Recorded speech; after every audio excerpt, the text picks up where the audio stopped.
there are mirrors made of glass. And then there are the mirrors we carry inside us. Some are made from words people spoke over us. Some from what happened to us. Some from what never happened for us. Some from rejection. Some from comparison. Some from fear.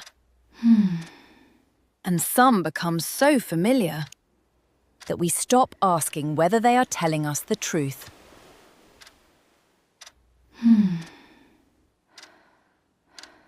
But eventually, the noise goes quiet. And what we have avoided follows us into the room. Elizabeth stands before a mirror. The room is reflected. The light is reflected. The door is reflected. But she is not. No face. No body. No image. Only an empty mirror. She looked in the mirror and saw only her flaws. Every broken promise was written on her face, until there was nothing left.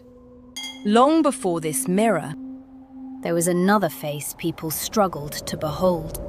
Before Moses ever came down from the mountain, Israel had already broken covenant. Moses had gone back into the presence of God, carrying the weight of a people who desperately needed mercy. There he prayed, "Show me your glory." And God answered, not merely by displaying power, but by revealing his name. Moses came down from Mount Sinai after being in the presence of God. Scripture tells us that his face shone because he had been speaking with the Lord. The people could see evidence of the encounter on his face. Moses covered his face with a veil. Elizabeth watches as a witness to what the people saw. A man who had gone into the presence of God and had come out carrying evidence of the encounter. Years later, Paul returned to that image. But now, the veil pointed beyond a piece of cloth, because some veils are not worn over the face. Some are carried within. Legacy. And suddenly, the journey became bigger than one woman. Grandmothers, mothers, daughters, young girls. And the question became, what will live because you were here? A woman who heals changes what her daughter receives. A woman who breaks a cycle gives the next generation a different starting point. A daughter who finds the courage to rebuild with a mother or a father can write a new ending.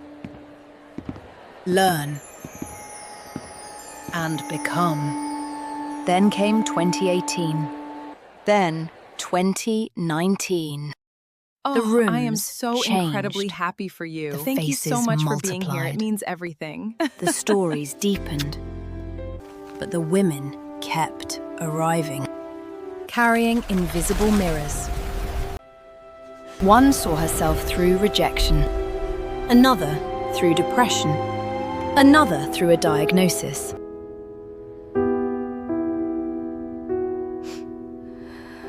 Another through a marriage that was breaking.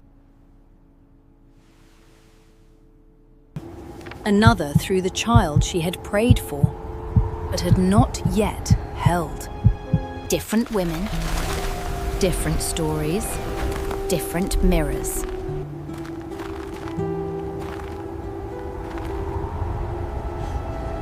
Then came 2020, the pilgrimage. And the mountain road revealed something deeper. Elizabeth was not alone. Other women were climbing too, to answer. Yet, they kept moving. Because the pilgrimage was never merely about the road beneath their feet. It was about what God was forming within them as they walked. And what God forms in one season, he intends to leave behind in the next. Then came 2021. Legacy. Legacy. And suddenly, the journey became bigger than one woman. Grandmothers, mothers, daughters, young girls. And the question became, what will live? This is the faith that was passed down to me. Will you also hold it dear? Because you were here. A woman who heals, changes what her daughter receives.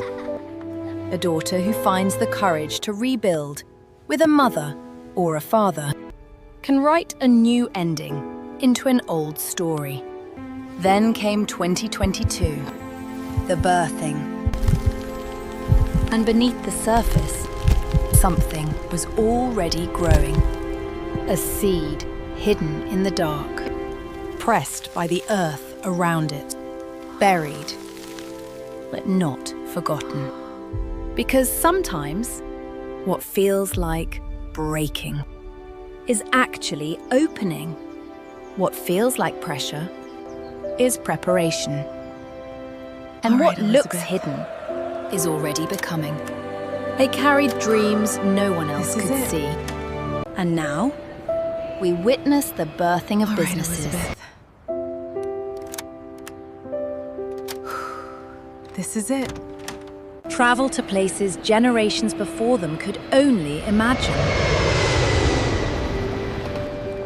Oh my goodness, you are finally here!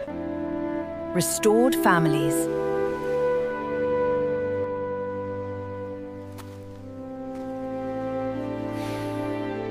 Babies once prayed for. Oh my gosh, it is really a baby. We are going to be parents.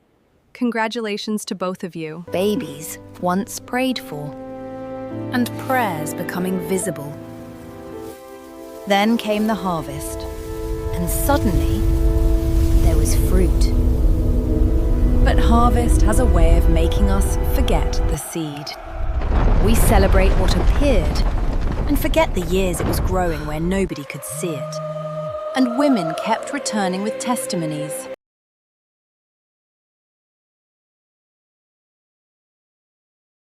Then came the invitation.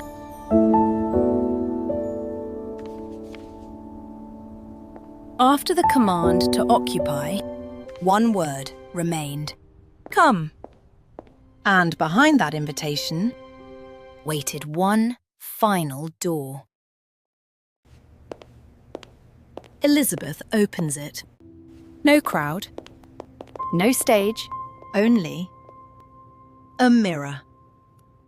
For the first time, Elizabeth sees herself.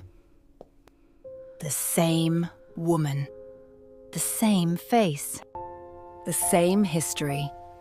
Nothing erased. But something is different. She spent the journey believing she needed the mirror to tell her who she was. But the veil did not come off, so she could become consumed with her own reflection. The veil came off, so she could behold the Lord. Because what you continually behold shapes what you are becoming. Scripture tells us, turn, behold, become, reveal. There is one veil we have not watched come off. Yours. Behold him, until his truth becomes clearer than your fear. Until you stop letting pain tell you who you are. Behold him until your life begins to reveal the one you have been looking at. Who have you been beholding? You have watched the story. Now, it is your turn. Behold Jesus until your life reveals him.